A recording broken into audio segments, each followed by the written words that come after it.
kandi si imana yobonanya gukoresha. Turashima aya majambo watuganirije muri kano kanya.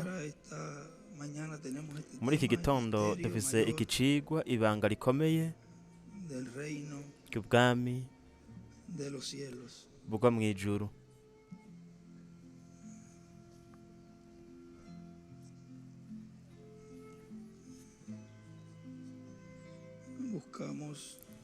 Turondere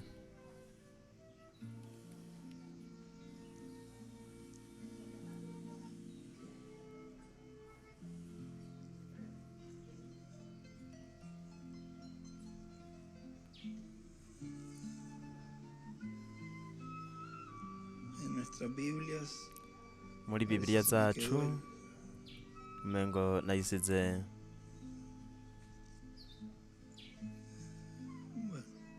vyiza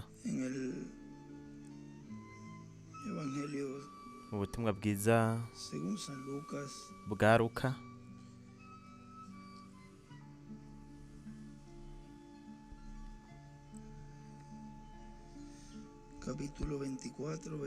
igice ca 24 umurongo wa mbere ukabandanya. Haravuga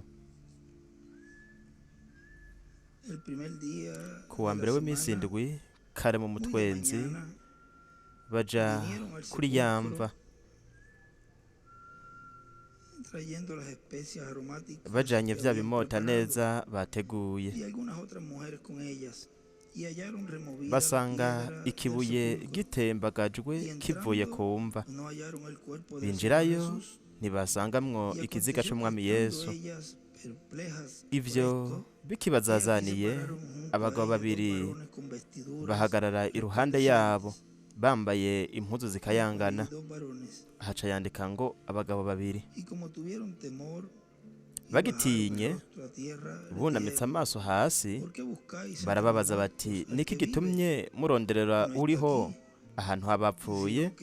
Ntari hano, ariko yazutse.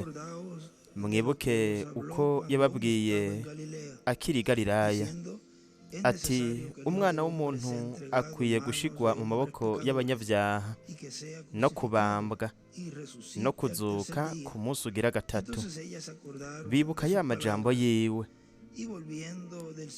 bava mu mva basubira inyuma. Ibyo byose babibarira bamwe 11 n'abandi bose. Abo bagore ni Mariya Magadalene na Yohana na Mariya nyina wa Yakobo, kandi n'abandi bagore bari kumwe nabo babarira intumwa ivyo. Ayo majambo ababera nk'umuyaga, ntibabemera. Ariko Petero ava hasi yirukira kumva, arunama arungurukamwo, abona impuzu zera ziri zonyene. Asubira iwe atangajwe n'ibibaye. Turabwirwa kandi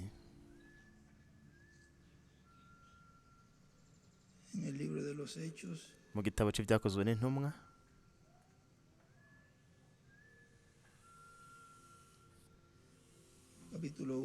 igice ca mbere umurongo wa 10 haravuga ngo bagihanze amaso mw'ijuru akigenda, abagabo babiri bambaye impuzu zera bahagarara iruhande yabo. Reka tubanze duhagarikire hano. Aha muri Luka haravuga igice ca 20 umurongo wa 11. Mariya yarahagaze ku mva arira. Akiriko ararira, arunama arunguruka mu mva, abona abamarayika babiri bambaye impuzu zera bicaye, umwe ku mutwe uwundi mu mirambizo y'aho ikiziga ca Yesu cari kiryamye. Haratubwira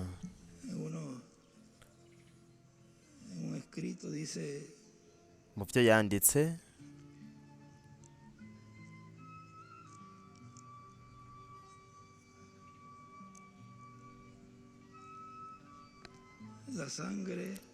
ati amaraso ya Yesu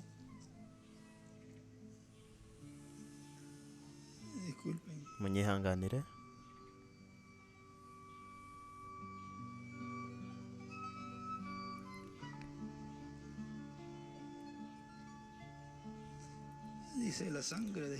haravuga ngo amaraso ya Yesu ku musaraba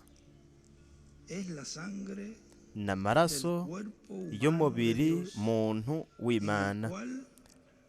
Muri yo aca yandika aho hagati na hagati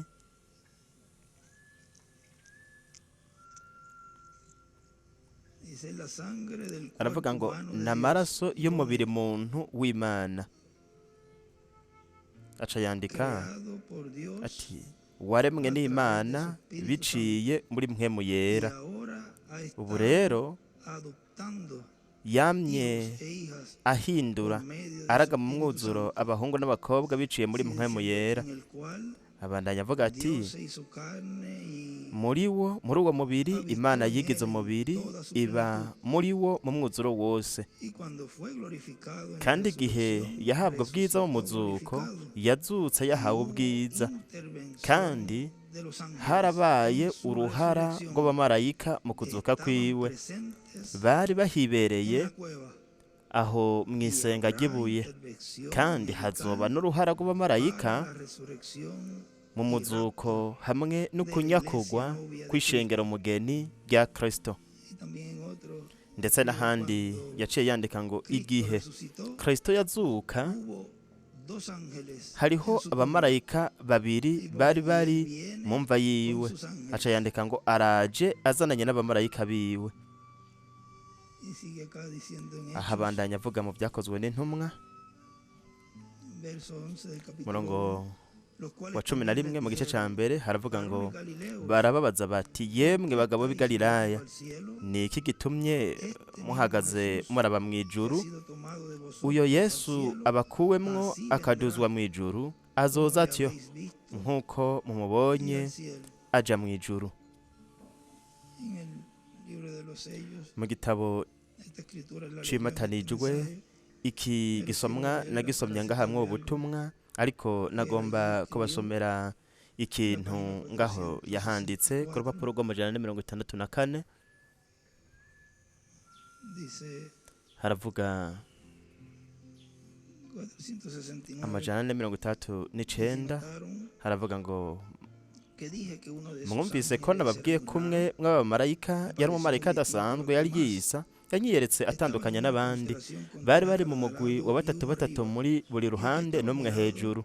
Uwari ari iruhande rwanje mparuye mvuye ibumoso ngana iburyo, uyo yari ku mumarayika w'indwi. We yarakayangana cyane, kandi kuri jewe yari afise icyo asobanura kurusha abandi.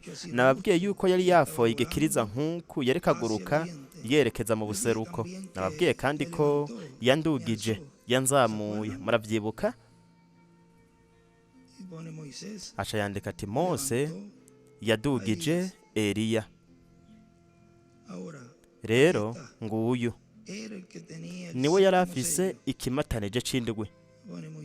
Aca yandika ati Mose na Eliya bafise ukuza kwa kabiri kwa Kristo,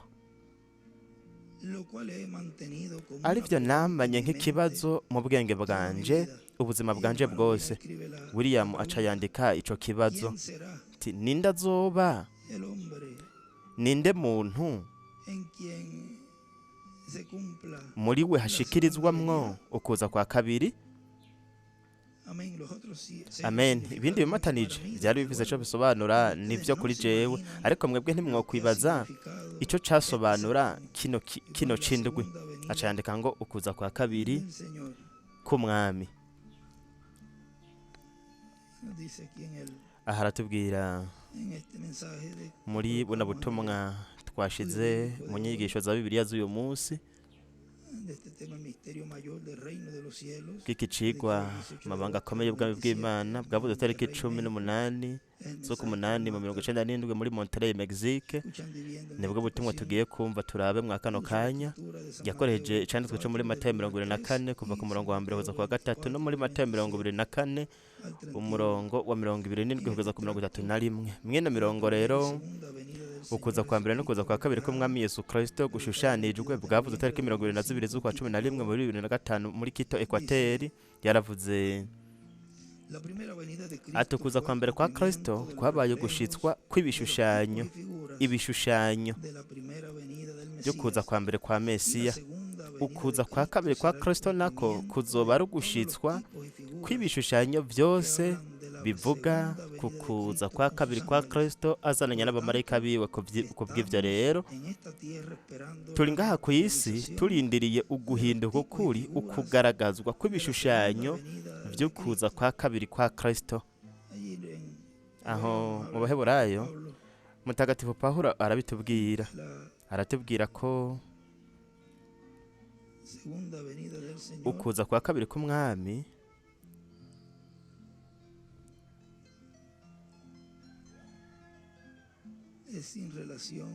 atasano rihari ry'ivyaha, ntazobazanywe n'ivyaha.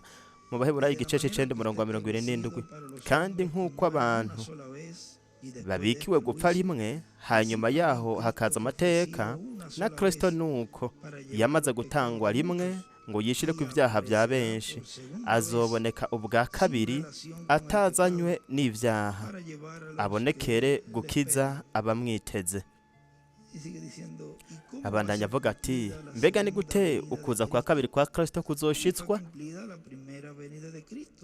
Nk'uko ukuza kwa mbere kwa Kristo kwashikijwe mu buryo buciye bugufi, ariko nk'uko ivyanditswe bivuga, nk'uko vyashushanijwe, nk'uko biri mu buvugishwa, nk'uko vyagenywe n'Imana.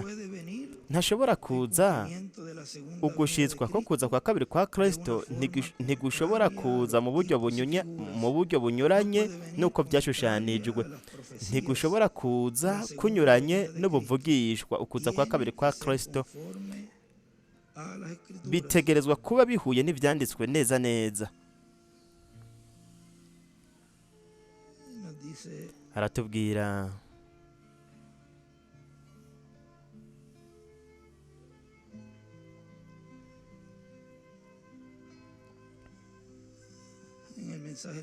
ubutumwa bwitwa kuza kwa kabiri k'umwami bwavuzwe na Revera William Branham. Integuza yo kuza kwa kabiri kwa Kristo yaravuze ati, rero ibyo bishobora kuboneka nk'ivyanditswe bidasanzwe byo kuza kwa kabiri kwa Kristo, ariko areka avuga ko kuza kwa kabiri kwa Kristo. Yariko arasoma, yasomye mu butumwa bwiza bwa Luka mu gice cya 15 umurongo w'8. Yariko avuga yisunze ico canditswe, haravuga ngo kandi iki nico cigwa gikomeye cyane kiduvisa hagati muri twebwe, ni kimwe mu vyigwa bikomeye cyane mu vyanditswe vyera byose. Nta kindi kintu gikomeye cyane nko kuza k'umwami Yesu, kuko ataje nuko rero twoba twarabaye ivyabona by'ubusa. Abapfuye bacu bari mu mva baba bazimiye, kandi nta vyizigiro byaba bisigaye kuri twebwe Yesu ataje mu buryo bugaragara mu ncuro ya kabiri. Kandi nanje ubwanje uno muco ni nawo muco wo kuza kwa kabiri wabaye ingirakamaro cyane kugeza ubwo mwarino yinga geranda twegereje. Yesu igihe yari yegereje igitutu c'urupfu mu kuza kwa mbere, yavuze gato ku rupfu rwiwe, uguhambwa no kuzuka. Yavuze cyane ku kuza kwa kabiri kurusha ivyo yakoze mu rupfu rwiwe, mu guhambwa no kuzuka. Nuko rero ku muco w'ivyo hateruza kuba icigwa c'ingirakamaro cyane. Mw'isezerano rya kera hariho ivyanditswe vyinshi mw'isezerano rya kera bijanye no kuza kwa kabiri kwa Kristo. Aca yandika ku ruhande ati, Gaburiyeli,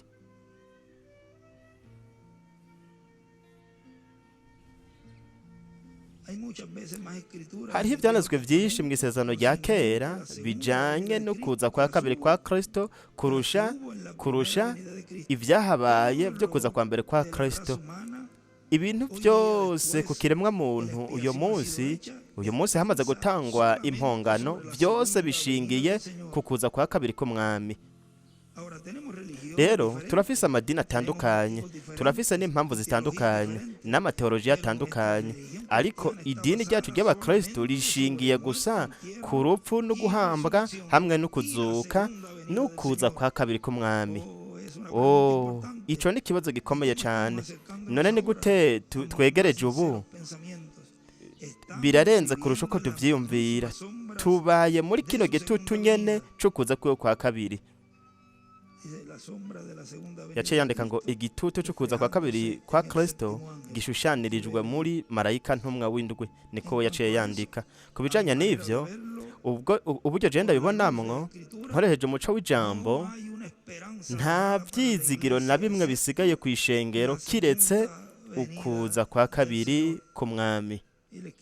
Aca yandika ngo ivyizigiro bimwe rudende vy'ishengero no kuza kwa kabiri k'umwami.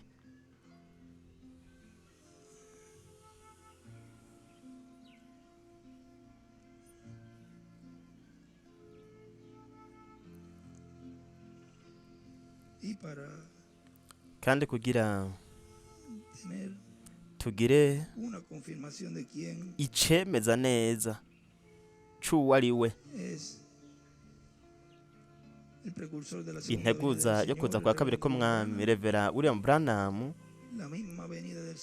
ukuza k'umwami ubwiwe kuzovyemeza, kuzomushingira intahe. Bivuga ku rupapuro rw'amajana 69 haravuga hepfo, haravuga ngo nubwo we atazoba rurangiranwa, ego azokwemezwa n'Imana nk'uko Yesu yashingiye intahe Yohana, mpwemu yera yashingiye intahe Yesu. Natwe turashobora kugira ivyizigiro vy'uko uwo muntu azobanza agashingirwa intahe na mpwemu, akorera mu mpwemu yiwe mu bubasha budasanzwe, arivyo bizoba ari ntaharirizwa, kandi ntiyigeze kuboneka ahandi ku kindi kibanza. Na Yesu mu kugaruka aca yandika ngo azananye na Mose na Eliya, azomushingira intahe nk'uko yabikoze kuri Yohana. Yohana yashingiye intahe ko Yesu yaje, n'uwo muntu nawe nyene nka Yohana aca yandika ati Eliya azoshingira intahe ko Yesu aje, aca yandika ati Mose na Eliya. Kandi we nyene bwiwe no kugaruka kwa Kristo bwiwe azokwemeza yuko uwo muntu mu vy'ukuri yari integuza yo kuza kwiwe kwa kabiri.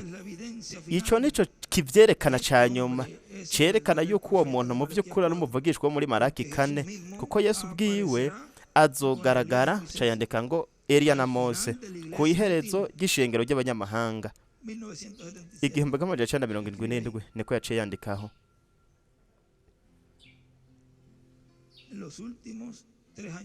Mu myaka 3 ya nyuma n'igice kuva mu 1954, nuko rero hazoba hamaze kurenga kuri abo bamwase, bazoba bamaze gucererwa.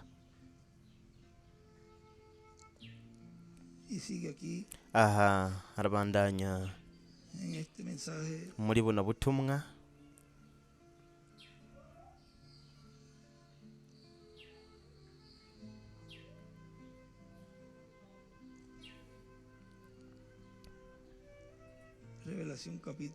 Ivyahishwe igice ca 5, ivyahishwe igice ca 5, umugabane wa mbere w'uru rukurikirane rw'ubutumwa Mwendata William yari karavuga.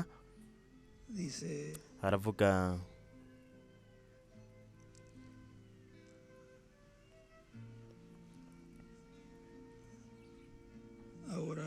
rero urupapuro rwa 36.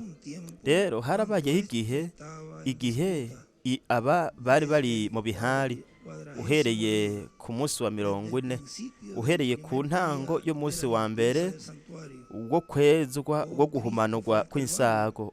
Kristo yagiye i Karuvariyo, hariho iminsi 40 kugeza aduze mu ijuru.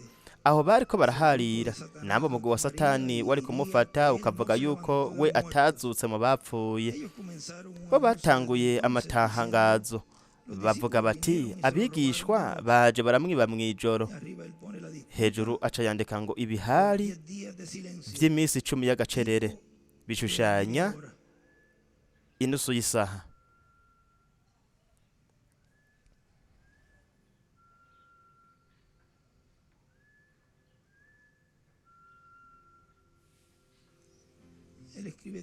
aca yandika kandi ngaho ngo ukwezwa guhumanurwa kw'ingoro, guhumanuzwa kw'ahera, uguhumanurwa kw'ahera. Murabe ivyo yanditse hano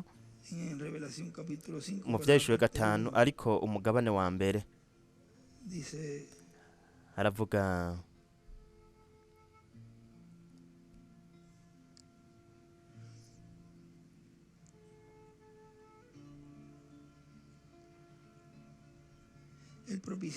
umutemere wo guhongerako ari wo atanumwe yashobora kwegera kiretse habaye impongano ngaho ku muntu.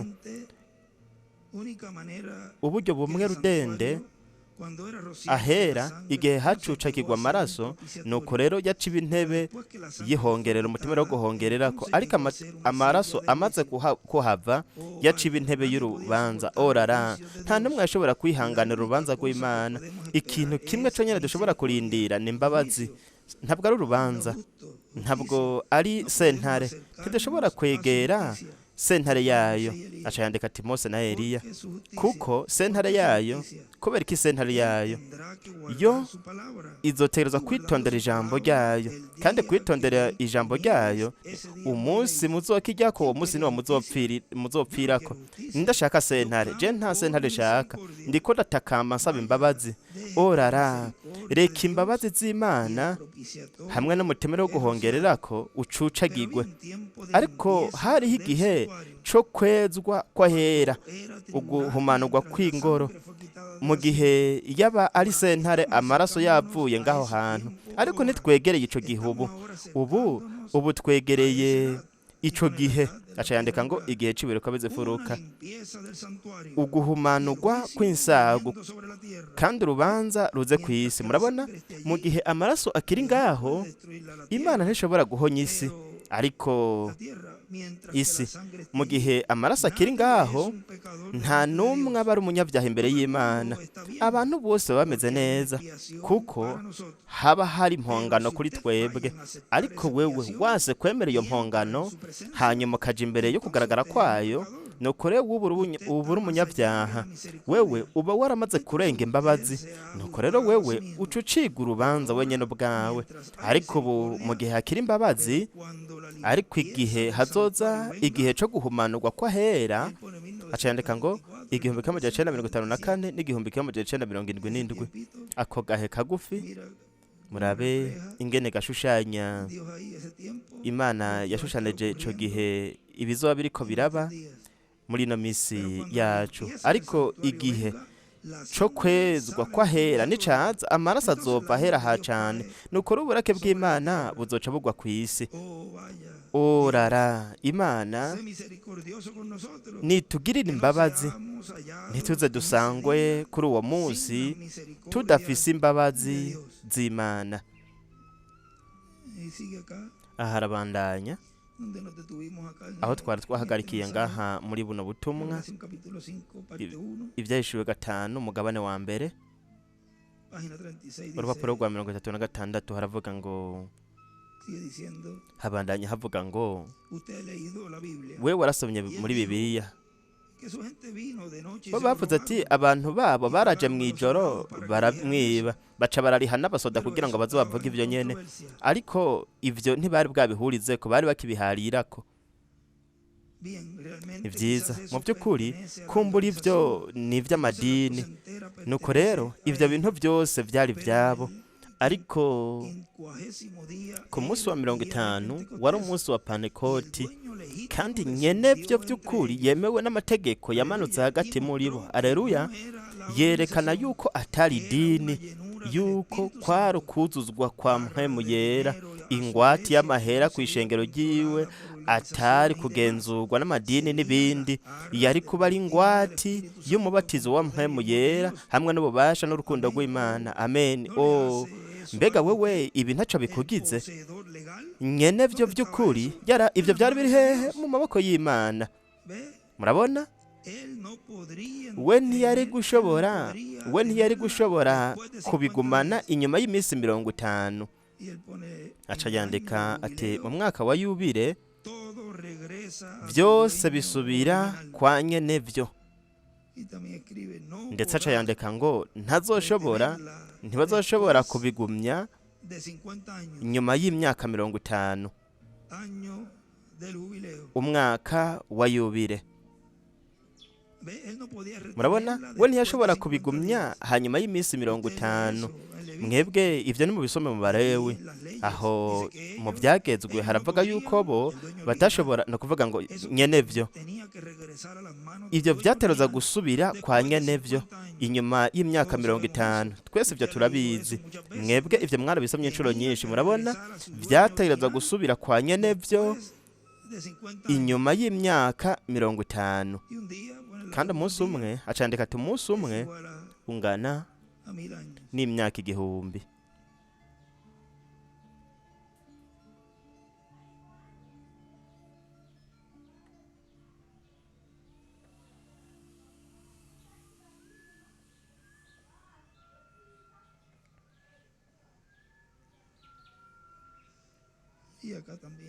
Nongaha naho nyene muri buno butumwa, reka tubandanye gato hano, hanyuma turaza kubandanya nongaha mu butumwa bwitwa ngo inota ry'umuziki wo ku munsi wa nyuma bwabuze tariki 9 z'ukwi11 mu 1999 muri Buenos Aires, Argentine.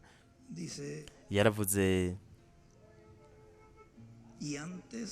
ati kandi ubwa mbere mwitegereze imbere yo gushika uko gufyondwa, kuko uguga kwa gatatu kuzoba ariko kutaraja ku mugaragaro, ariko mu buryo bunyegejwe, aduhishurira ivyanditswe, atumenyesha amabanga ari muri Bibiliya muri iki gihe ca nyuma, atumenyesha ibintu bitegerezwa kubaho vuba muri iki gihe ca nyuma, kandi anaduhishurira ibanga ry'ikimatanije c'indwi, ari ryo banga rikomeye cane mw'ijuru, ryahishuwe mw'ijuru. Kandi igihe ryahishurwa mw'ijuru mu gice c'8 mu vyahishuriwe Yohana umurongo wa mbere, habaye agacerere mw'ijuru kangana n'igice c'isaha. Ibi vyabaye kugira ngo Sekibi, umwansi w'Imana, ntamenye ikimatanije c'indwi ico arico, kugira ngo ntashobore kuzana ukwigana. Vya bindi vyabera hariya nabasomeye yuko yavyanditse ati rya minsi 10 y'agacerere ihuye n'inusu y'isaha y'ikimatanije c'indwi. We hano rero mu vyo yanditse yaciye yandika ngo ni igihe cyo gufyondwa kw'ishengero mugeni. Rero uko gufyondwa kuzotangura gute? Mu gihe cyo gufyondwa kw'ishengero mugeni niho hazoba ukugaragara mu mwuzuro kw'Imana mw'ishengero ryayo mugeni, kandi uko kuzoba ari ugukwegwa kwa gatatu mw'ihema rinini Karopa Katedrale, kandi ivyo bizotanguza ukwizera kw'izamugwa.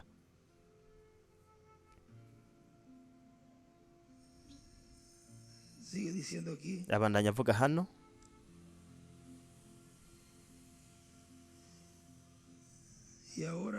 rero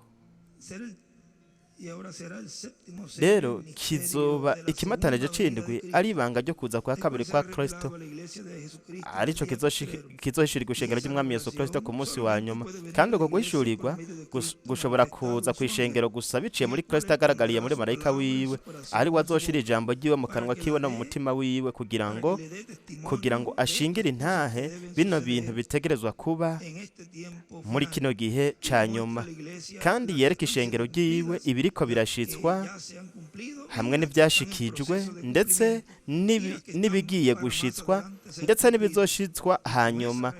Kandi mwoho guhishurirwa nyene kw'ibintu bitegerezwa kubaho vuba, bahabwe kuno guhishurirwa baguhawe na Kristo biciye muri marayika wiwe, harobwe amafi manini azokuzuza ishengero ry'umwami Yesu Kristo. Rero mwitegereze, izi fi 153 zishushanya batoranijwe.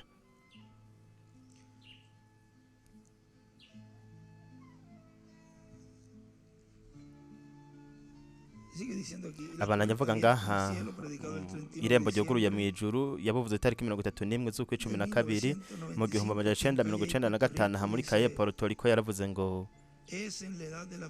ni igihe cy'ibuye rikomeza imfuruka hamwe n'ikiringo cy'ubwami. ku munsi wa nyuma niho hazoba hari ijwi ry'inzamba ya nyuma. iryo jwi rirenga ry'inzamba ni ijwi rya Kristo ku munsi wa nyuma, riganiriza ishengero ryiwe biciye muri marayika wiwe ntumwa, umusigwa wiwe wa nyuma, umuvugishwa wiwe wa nyuma, kugira ngo bityo ibintu byose ishengero ryiwe rikeneye kumenya kugira ngo rigire ukwizera, kugira ngo rironke ukwizera, uguhishurirwa kw'izamurwa, babironke bityo banyakugwe, bahindurwe nk'uko Imana yabisezeranye. nicyo gituma hakenewe ku munsi wa nyuma, hakenewe kumenya yuko Kristo ari we rembo ryuguruye mu ijuru, mu kuza kwiwe kwa mbere hamwe no mu kuza kwiwe kwa kabiri, kugira ngo tuje mu ijuru mu mazimano y'ubukwe bw'umwagazi w'intama. hariho irembo ryuguruye mu ijuru mu Byahishuwe igice cya 4. kandi igihe Yohana mwiyerekwa yinjira aciye muri iryo rembo, yashitse mu ijuru, yinjiye mu ijuru nk'uko batonejwe n'Imana bose. ishengero ry'umwami Yesu Kristo ku munsi wa nyuma rizokwinjira riciye muri iryo rembo ryuguruye mu ijuru, riciye mu kuza kwa kabiri kwa Kristo. iryo rembo ryuguruye mu ijuru, iryo rembo ryuguruye mu ijuru, kandi bazoja mu kunyakugwa Kristo yasezeranye. Kristo yasezeranye tuzohindurwa tunyakugwe, kandi tuzoja mu mazimano y'ubukwe bw'umwagazi w'intama. mwabona butumwa naho Ibyahishuwe igice cya 4 umugabane wa mbere aratubwira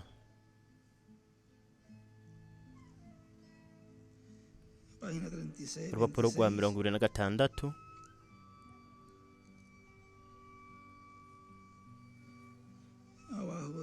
hepfo aravuga ngo mwa kino kibanza nuko rero habonetse ukuza kwiwe. intango none ni ikihe cya mbere cyabaye? mbega ni ikihe cya mbere yabonye? ikintu cya mbere yabonye,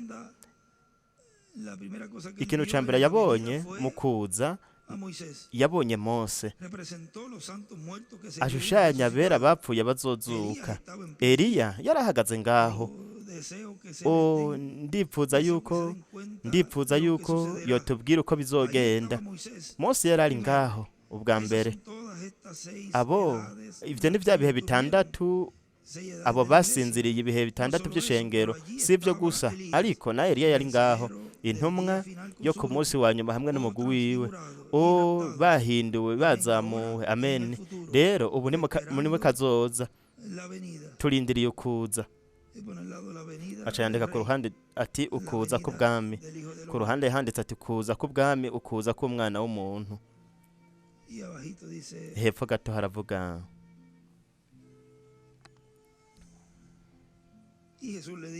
Yesu aramubwira ati mbega byo gutwara iki? agumye ari muzima kugeza nje, kugeza ngarutse, kugeza mpindukiye, byo gutwara iki? abigishwa bakoze ikosa, bavuze ngo Yesu yavuze yuko azobaho kugeza kukuza kwiwe, ariko Yesu nta kosa na rimwe yakoze. ngaha nyene mu Byahishuwe igice cya 4 Kristo yashikije ijambo ryiwe. wewe yajanye Yohana mu ijuru, nuko amwereka ibintu byose. Imana ishimwe, yabonye ibintu byose bizoba bitaraba. yabibonye neza neza nk'uko umengo yarabaye ku isi. abona byose, ibihe by'ishengero byose biriko biraba hamwe no kuza k'umwami. igitabo cyose cy'Ibyahishuriwe Yohana. acandika ati Yohana yabonye ukuza k'umwami.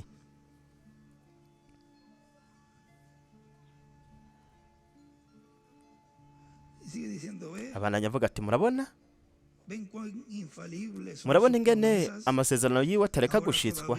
rero n'ubu Yakobo, wewe Yohana, n'uwari we wese muri bo ntiyari yanemereye na Pawulo kubivuga nta na kimwe.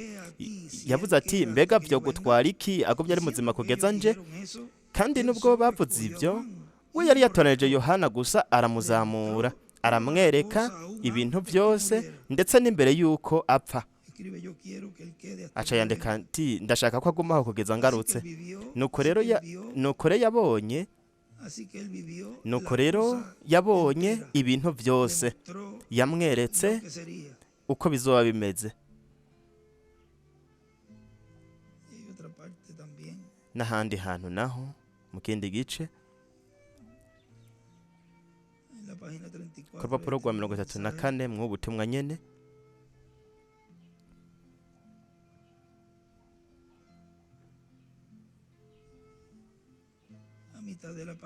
hagati mu rupapuro we yabwiye Petero, Yakobo na Yohana bahagaze ngaho, abigishwa biwe bose yarababwiye ati, bamwe muri mwebwe ntibazobona urupfu batabonye umwana w'umuntu aje mu bwami bwiwe. Aca yandika ati ishengero. We yabwiye Yohana, yaravuze, Petero yaravuze ati, mbega uyu we uzomugira gute? Uyu muntu wewe n'ibiki bizomubako? Aravuga ati, mbega vyo gutwara iki ambonye nje? Mbega vyo gutwara iki ambonye nje?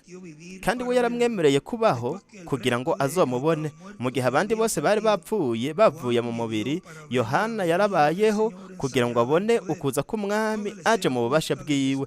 Byose byashizwe imbere yiwe muri ico gihe, imbere yuko abayuda baherengetezwa ikimpumbi naco ngo gitanguzwe.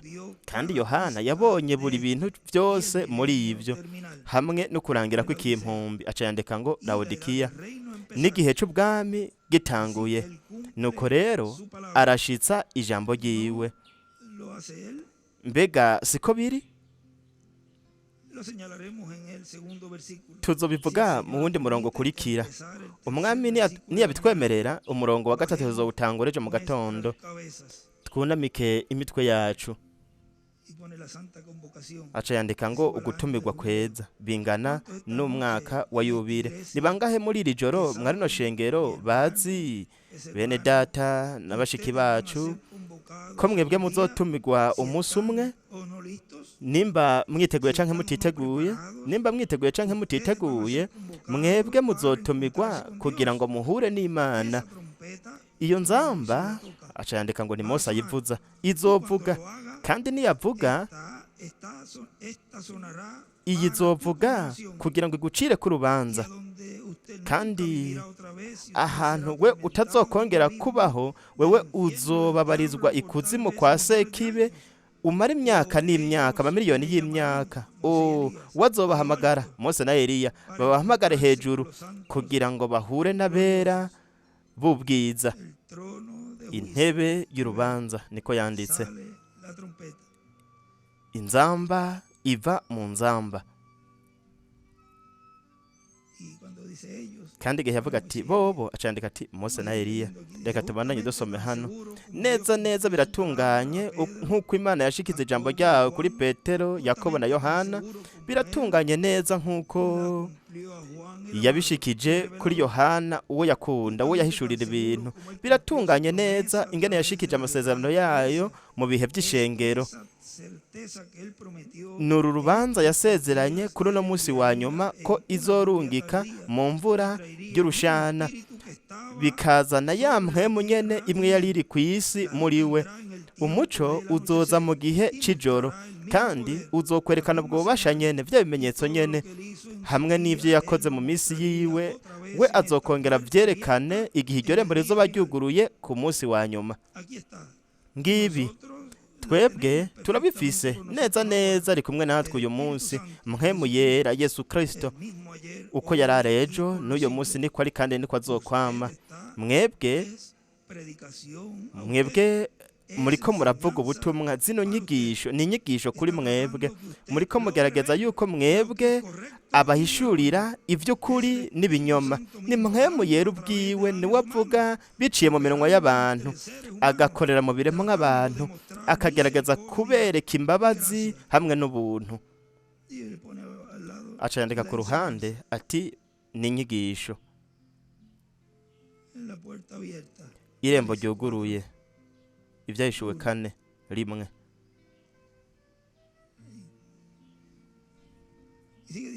Abandanya avuga ati iryo rembo ryuguruye mu ijuru,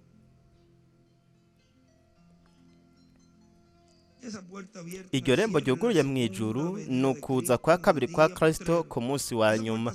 Iryo rembo ryuguruka mu ishengero ry'umwami Yesu Kristo, ni ukuvuga ngo bishikirizwa mu ishengero ry'umwami Yesu Kristo, kandi hazomenyekana rero banga rikomeye cyane ryo kuza kwa kabiri kwa Kristo nk'intambwe y'umuryango wa Yuda nk'umwami w'abami, hamwe n'uganza abaganza ku munsi wa nyuma, yihishura yigaragaza biciye muri marayika wiwe ntumwa.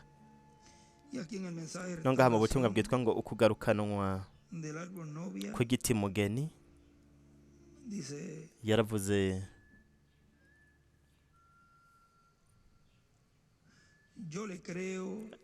jewe ndamwizera n'umutima wanje wose, natwebwe kandi wazoshobora gututura buri shami ryose ry'idini kugeza hasigaye igiti gusa. Aho ni hazokwamura ivyamwa. Imana izoyatema kandi ntazogaruka imbere y'Imana. Yarapfuye, ntazozuka mu muzuko wa mbere, ariko azoba afise ivyamwa by'umusokoni w'ukuri w'Imana.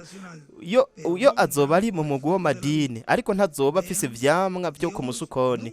Murabe, Imana ntiyigeze ishinga idini, ishengero niyo ryashinze idini, kandi Imana yararitemye irikura ku giti. Ivyamwa vyaryo ni ivyamwa vy'idini, ariko ku umusukoni w'ukuri umeze ishami uzokwaba ivyo vyamwa nyene nk'ivyo nyene biri ku musukoni. Igiti ca mbere carakuze, Roma icirungika udukoko two kukirya, ariko iyi ncuro yo Imana izotera igiti, izoshinga igiti kizokura kikashika hejuru, Roma ntizoshobora kugikorako. Aca yandika ku ruhande ati ihema. Igiti kiva mu kibanza kimwe kija mu kindi, kiva mu kiringo kija mu kindi. Aca yandika ngo kiva mu kiringo c'ubuntu kikaja mu kiringo c'ubwami, niko yanditse ngaho. Cavuye kwa Rutere kija kwa Wesley, kiva kwa Wesley kija muri Pentecote, kiva muri Pentecote kija mu ijambo. Kane, mwibuke yuko mu gihe c'umuteramyi wa kane niho Lazaro yazuka. Aca yandika ku ruhande ati umuzuko. N'umuzuko musha kubizera bukuri, bizera ijambo ry'ukuri. Ni Pasika, umuzuko. Imana irafise abantu aho ariho hose. Hashitse umuzuko, hashitse Pasika kuri bo. Kubera iki? Kuko bo barazutse. Amen. Barava mu migenzo hamwe no mu madini, baravuye muri ivyo. Ni Pasika iyindi ncuro. Urubuto rw'ukuri rwaramaze gushinga imizi. Ijambo ryarashinze imizi haraciye imyaka n'imyaka, ubu riratanguye guhishurwa. Ni Pasika yateguwe uhereye isi itararemwa. Rino shengero ryaratanguye guhaguruka, gushinga imizi.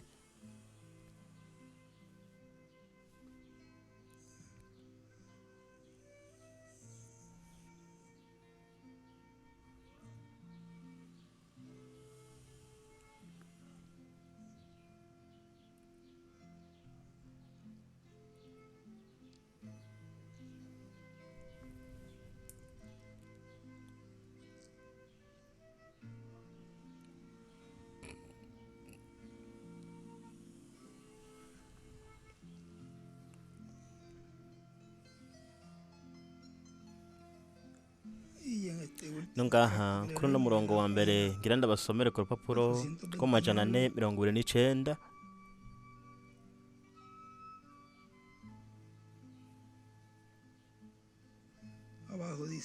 Hepfo haravuga ngo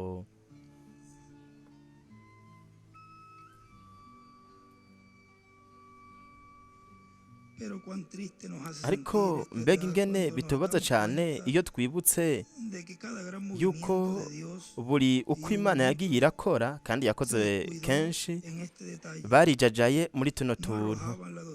Ntabwo bashibuye inyigisho z'Abanikorayite, kuko bose bagize idini barapfa. Nuko rero baciye binjira mu madini kugira ngo bagumye abapfuye mu buryo bw'impwemu, mu buryo bw'imfungurwa zibi z'ibinyoma. Bo ntibari babizi, ariko buri mugwi wari wandujwe n'iryo kosa nyene. Kandi igihe umuco w'ikanguro wari kuramanuka, amadini yarabihagiye, yarabigumirije, abantu baca bahinduka amadini. Mwibuke yuko ivyo biba iyo Imana ijanye intumwa yayo. Mwendata Branham niko yavuze igihe kimwe, baraza bakagira idini ngaho, ico gihe kikaba kirapfuye. Ariko yaravuze yuko muri iki gihe ivyo bitazoba. Yavuze ko muri iki gihe bitazoba. No ngaha nyene kwa runo rupapuro rw'amajana 330 hepfo haravuga ngo nigihe duhera imbere gato hagati, ati igice kinini ntaza mu bigumbagumba canke yipfuza ikintu kiboneka aho kwipfuza ikintu co mu buryo bw'impwemu. Mbega kino gihe ntigisa na ya misi nawe yinjira mu bwato urugi rukugagwa, ariko Imana yabitse ibihano mu misi indwi. Nta bugingo na bumwe mu buryo bugaragara bwahindukiye Imana muri irya misi indwi y'agacerere. Ni igihe c'isarura. Nuko rero hategerezwa gushika muri iki gihe aho ingano hamwe n'ugwavu bizoba bigeze kwera. Ugwavu bwo rwareze rwihuse cane mu bigisha bamwe barongora abantu hanze y'ijambo, ariko n'ingano nazo nyene ziterezwa kwera.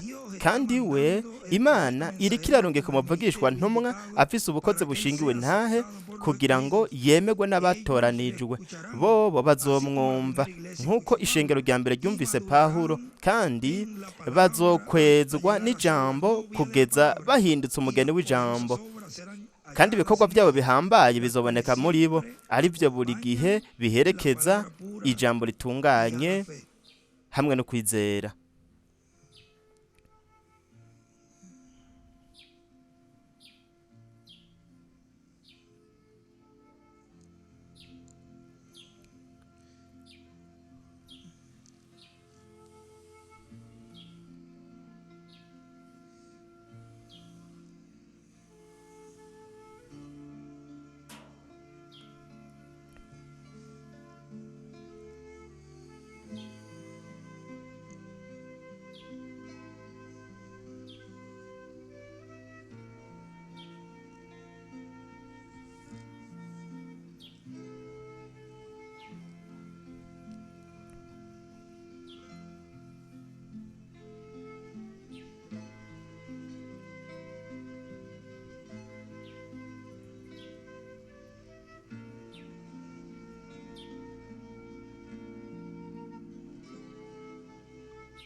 Kandi reka dusome na kano gace nari nashize hano ku mababa y'inuma yera, nako nyene ni keza. Aha ku rupapuro rwa 5 haravuga ngo, ariko nk'ubu buryo nyene nk'igihe narindi ku musozi ndiko nitegereza inkukuma, aca yandika ngaho ngo ivyahishuwe 1, ivyahishuwe 7, ivyahishuwe 22:6, ivyahishuwe 22:16 n'ivyahishuwe 19.